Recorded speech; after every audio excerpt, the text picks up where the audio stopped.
I recently spent a long weekend in Door County, Wisconsin for my first ever camping trip, and this is everything we got up to. We finally arrived at our campsite at Peninsula State Park and spent a few hours setting up.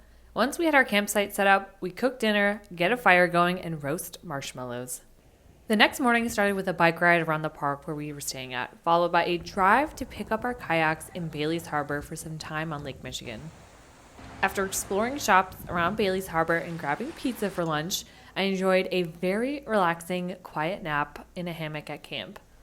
Later, we biked to Eagle Point and Eagle Bluff Lighthouse for stunning views, topped with, of course, some ice cream before watching the sunset over Green Bay. We started the next day at this cute coffee shop in Ephraim, which was the most charming town to explore and see what made this town unique. We then got on a boat for the afternoon. We spent the next few hours swimming, jumping off the boat, going to all these different spots around the bay that you can't get to any other way. Then, just like that, we were back to camp to cook dinner and have another night of s'mores and good laughs. The next morning, we caught an early ferry to Washington Island. Our bikes were loaded up for a full day of exploring. Our first stop was a local coffee shop for a quick caffeine fix.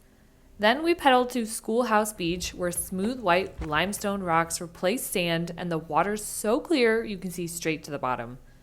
We then wandered through quirky island shops, picking up local crafts and snacks. Next, we climbed up Mountain Tower for a 360-degree view of the island's rolling fields and coastline. The afternoon was spent at Jackson Harbor, checking out the historic fishing village, then strolling through the fragrant lilac field. We wrapped up at the Washington Island Stavkirke before catching the ferry back to mainland.